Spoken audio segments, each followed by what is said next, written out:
Go. Sa simula ay mga bata silang may 8 taong gulang. Isang lalaki at isang babae. At ang kanilang mundo ay tahimik. Ang kanilang kabuhayan ay suliranin. Ang kanilang mga magulang ay walang sigalutan. Ang mga ito ay makajos, may rosary sa kanilang mga palad at may usal na dalangin sa mga labi. At silang dalawa ay nagsipag-aral kasama pa ng ibang bata. Ariel, ang duga-duga mo talaga. Alam mo namang hindi ako marunong makit ng puno. Huwag mo na lang ako ng bulaklak. Please. Yoko nga. Bakit to dito? Akin lang to. Ang duga-duga mo talaga. Ay! Lumapit ka dito. Ay! Lumapit ka. Ay! Lumapit ka dito. Tignan mo Calliope, nakikita ko ang aking sarili sa mga ulap. Loko mo ko para naman salamin yung mga ulap. Hindi mo naman nakikita sarili mo. Eh bakit? Sabi ng tatay ko, malaki daw yung salamin eh. Ay. Ariel! Cleope! Nasaan na ba kayo? Pakain na tayo. Nasaan na ba kayo? Nasaan na po kami, Inay. Sige, sumunod na lang kayo. Biglayo tayo para sa tayo.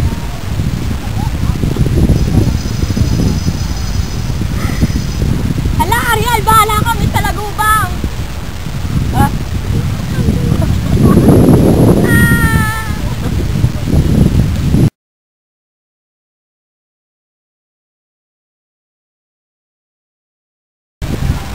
Narinig mo ba yung pinag-pinag-pinag ko? We, marinig nga. Bango mo pala? Aba, hindi kaya ako nagpapabango. Kasi sabi ni nanay, sa paglaki ko na raw ako magpapabango. Ika nga, naririnig mo ba yung pinag-pinag ko? Oo. Teka, ano kaya ibig sabihin niyo? Malay ko. Yan na.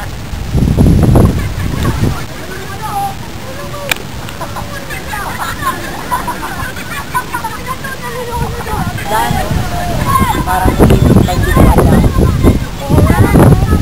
Bakit kaya wala ang araw paglubog na?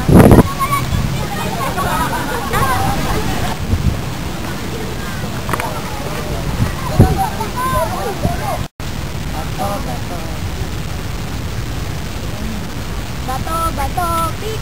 Bato, bakit?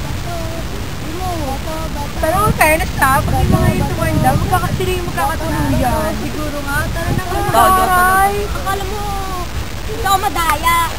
Mais ka nga. Uy, Ariel, narinig mo ba yung mga sinasabi mo? Akala mo, kung makapagsalita sila, ito silang manghuhula. Paano naman kaya nila nauugnay yung paglalaro natin kaya hinaharap natin? Sila, wala nang magawa sa buhay.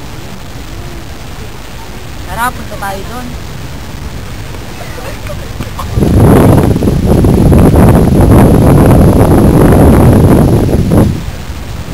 Kapito ko! Kapito ko! Kapito ko! Kapito ko! Wala kayo magawa nyo! Kapito ko!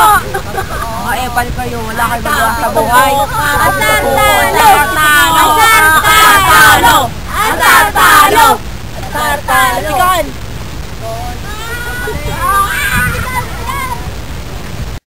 Dumating na ang araw ng pagkukal.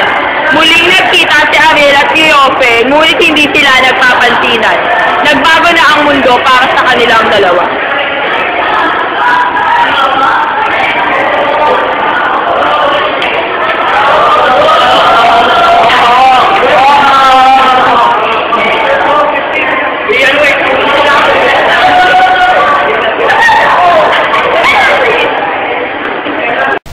Ano problema? Wala.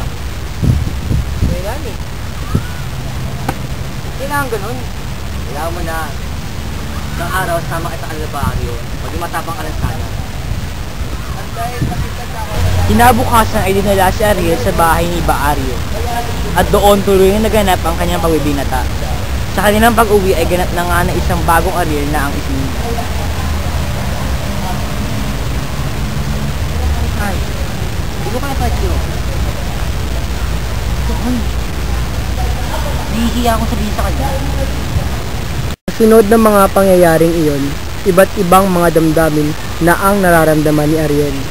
hindi na rin sila naglalaro ni Cleofe hanggang sa isang araw.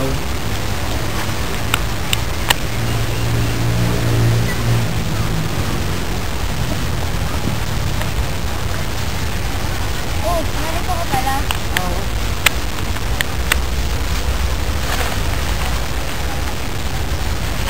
Amot na kaya ka? Ah, wala to. Tara! Teka rin!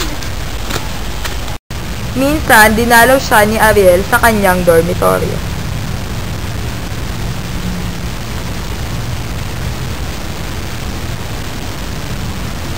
Huwag muna tayo magkita rin.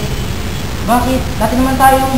Ayaw nila. Ayaw ng ina, ayaw ng kitay. Masama, masama. Bakit? Ano naman pagkita ni Cleofe? Walang kwenta yun. Nakikita mo, kapag tapos ang si Cleofe, ay magkakalapit ka ng muli. Hindi mo ba alam na gusto na kanyang magulang na maging doktor siya? Tama siya nagdodoktora. Masama kami magkita. Tama yun, hanggat malapit ka sa babae, malapit ka rin sa gusto. At hindi na nga tuluyang nagkita ang dalawa. Kahit na isang baryo lamang ang kanilang pagitan, ay talagang napakataas ng pader na humaharang sa kanilang dalawa. Isang pader na mahirap mabuwag pagkat ito'y naging matibay na. Isang taon silang nagtiis hanggang sa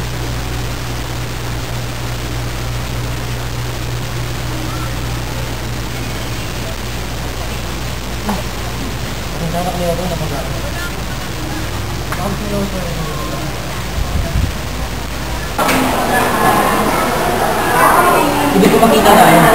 Kahit saan. Kahit saan.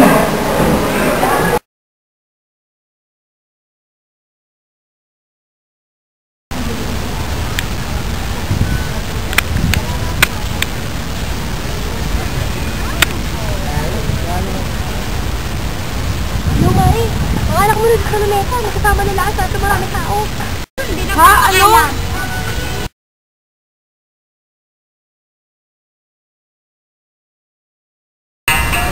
Aso. Miss kayo po ba si Ariel? Sa pook pa ng iyon, sa lahat ng pook na dapat mong pakaiwasan. Doon kayo nagkita, hindi sana malubha kung nakita lamang kayo. Ngunit nakita kayo magkahawak kamay. Karamihan ng tao sa paligid. Hindi na kayo nahiya. Luluwas ang ama mo kapag hindi mo tinigil ang kabaliwang iyan.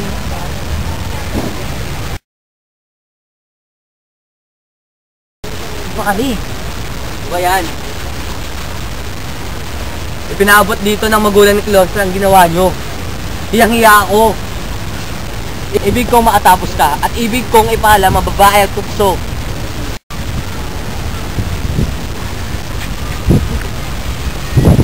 Hindi tayo pwede magkita ngayon. Magkikita tayo. Magtatago tayo.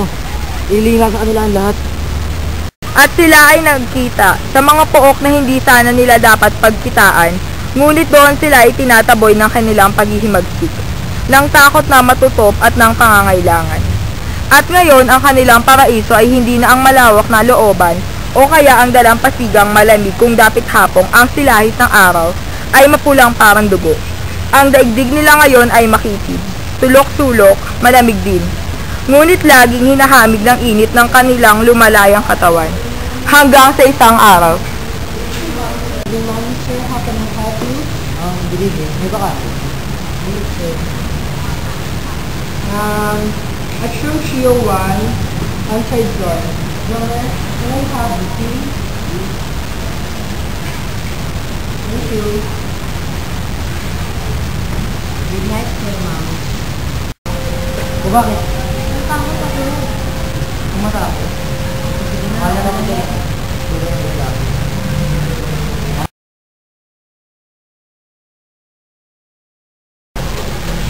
Wala akong